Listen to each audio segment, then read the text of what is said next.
गुरुर्ब्रह्मा गुरुर्विष्णुः गुरुर्देवो महेश्वरः गुरुः साक्षात् परब्रह्म तस्मै श्री गुरवे नमः। किरातार्जुनीयम के अध्ययन क्रम में आज 5वां श्लोक है। इसका प्रसंग ये है कि इसमें कवि कह रहे हैं कि यदि एक राजा और मंत्री का मत एक हो तो उनकी जो सारी संपूर्ण संपत्तियां जो हैं हमेशा उन्नति को प्राप्त होती हैं, है कि नहीं। इसीलिए राजा की बात को मंत्री को सुनना चाहिए और मंत्री की बात को राजा को अच्छी प्रकार से सुनना चाहिए। इसी बात को प्रकारांतर से बता रहे हैं इसमें।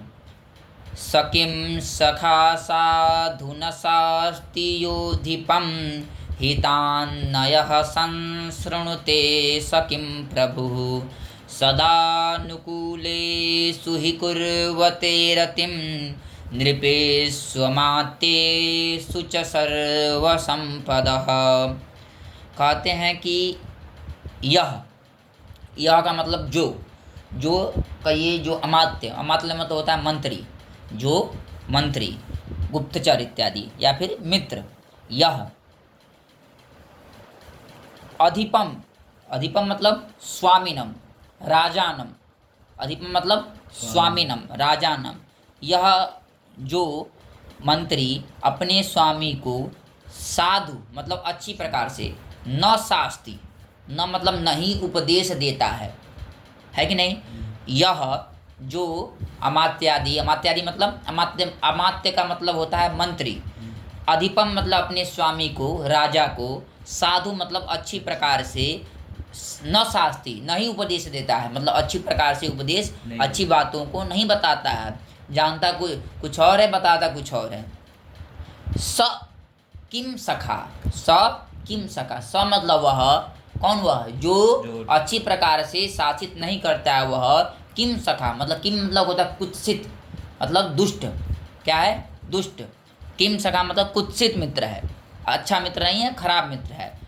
यह अधिपम साधु न शास्ति सकिम सखा। और यह कह रहे हैं, यह मतलब जो को यहाँ से लेना है, यह पद से लेना है, जो राजा जो स्वामी, हितात मतलब उपदेश कर, हितात जो मतलब जो उपदेश देने वाला है, हितकर वचन कहने वाला है, उसकी बात को न संसृणुते, उसकी बात को नहीं सुनता है। संसृणुते मतलब सम उपसर्ग पूर्वक श्रृणुते है, मतलब सम्यक प्रकार से अच्छी प्रकार से नहीं सुनता है। सकिम प्रभु वह कुत्सित प्रभु है, वह कुत्सित स्वामी है। वह क्या है? कुत्सित स्वामी है कि नहीं।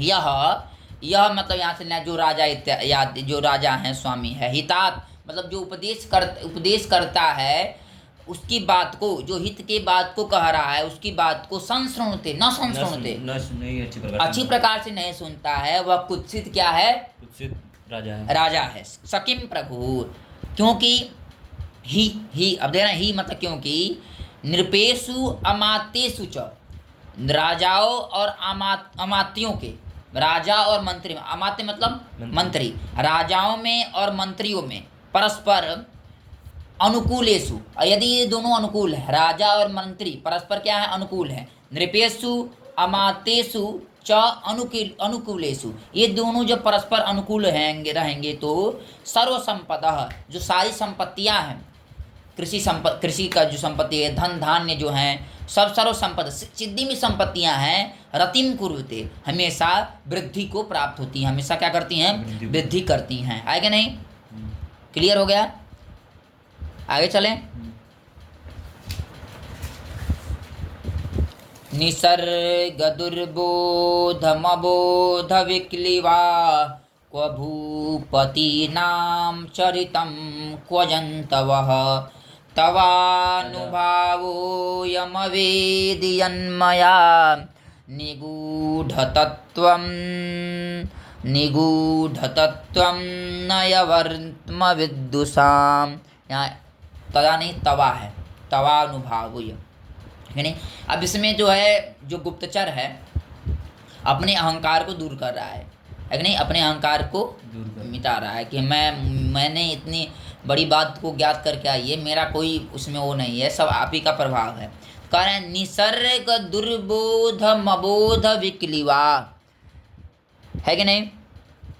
निसर्ग दुर्बोधम, निसर्ग कहते हैं स्वभाव को, निसर्ग दुर्बोधम, निसर्ग मतलब स्वभावतः, स्वभाव से ही, क्या है, स्वभाव से ही दुर्बोध मतलब दुखे न, दुख पूर्वक जानने योग्य, दुर्बोध, समझे कि नहीं, जो जिसको जानना कठिन हो उसको क्या कहते हैं, दुर्बोध। निसर्ग मतलब स्वभावतः, निसर्गेण दुर्बोध, निसर्ग मतलब स्वभाव से ही जो दुर्बोध है।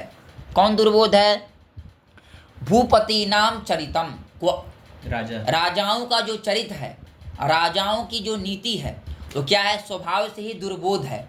मतलब उसको अपने सामान्य बुद्धि से उसको नहीं जाना जा सकता है कि राजाओं का स्वभाव क्या है, राजा किस प्रकार से अपनी प्रजा को चला रहा है। वो क्या होता है, अत्यंत कठिन हो, अत्यंत अत्यंत क्या होता है, कठिन होता है। किसी देश की शासन प्रणाली को जानना आसान है नहीं, उसके जो मंत्री हैं वो बहुत क्या होते हैं, बहुत क्या होते हैं, वो गूढ़ तरीके से अपने राज्य को चलाते हैं। उनको जानना क्या होता है, आसान नहीं होता, क्या होता है, कठिन होता है। तो निसर्ग दुर्बोधम, निसर्ग मतलब स्वभावतः ही कठिनता से जानने योग्य राजाओं का चरित्र कहा, और कहा और अबोध विक्लिवा जंतवः को, और अबोध मतलब अज्ञान से पीड़ित, विक्लिव मतलब पीड़ित, अज्ञान से पीड़ित, जंतवा को, हम लोग कहाँ, हम लोग जंतु क्या है, अज्ञान से पीड़ित है, हम लोग में क्या है, ज्ञान है ये नहीं है। और वो उनका चरित्र कैसा है, राजाओं का कठिनता से जानने योग्य है कि नहीं, और हम लोग क्या है, अज्ञानी हैं, तो कैसे जानेंगे। लेकिन फिर भी कह रहा है कि निगूढ़ तत्वम विद्विषाम नयवर्तम, निगूढ़ तत्वम मतलब, निगूढ़ मतलब छिपा हुआ है तत्व, छिपा हुआ है तत्व जिसका, छिपा हुआ है तत्व जिसका, निशेषेण गूढ़ मतलब छिपा हुआ है, गहराई में है, गहराई मतलब कि एकदम छुपा हुआ है, ऐसा जो तत्व, किसका तत्व, विद्विषाम नयवर्तम, जो शत्रुओं का, विद्विषा मतलब शत्रुओं का, जो नया वर्त में नीति का जो मार्ग है, नया मतलब नीति, वर्त मतलब होता है मार्ग, नीति का जो मार्ग है वो क्या है, एकदम छिपा हुआ है। लेकिन वो भी यन मया वेदी, वह जो नीति का मार्ग है मेरे द्वारा, यन मतलब जो नीति का मार्ग, मया अवेदी मेरे द्वारा जाना गया है, मेरे मया मतलब मेरे द्वारा, अवेदी मतलब जाना गया है। यह किसका, अयम, यह तव एव अनुभाव, ये तो आपका ही महाराज युधिष्ठिर, आपका ही यह क्या है, प्रभाव है, मैंने कुछ नहीं किया है, सब आपके प्रभाव से ही हो गया है। क्योंकि दुर्योधन का जो नीति मार्ग है अत्यंत कठिन है, और मैं क्या हूँ, अज्ञानी हूँ। क्या लिखा है ना, लिखे हैं कि अबोध विक्लिवा जंतवा को, अबोध मतलब अज्ञान से पीड़ित हम लोग, कहाँ हम लोग जन प्राणी अज्ञान से पीड़ित हैं। और क्या है, निसर्ग दुर्बोधम भूपति नाम चरितम को, किस यहाँ भूपति से कौन लेना है, दुर्योधन स्वभाव से ही कठिनता से जानने योग्य है इनका क्या, चरित्र। लेकिन मैं ये निगूढ़ तत्व विद्वेषाम नयवर्तम, एकदम अप्रकटित जो तत्व है, अप्रकटित जो तत्व है, वो शत्रुओं का जो तत्व है जो मेरे द्वारा जाना गया है, यह क्या है, सब आपका ही प्रभाव है, मेरा कुछ नहीं है कि नहीं। बस।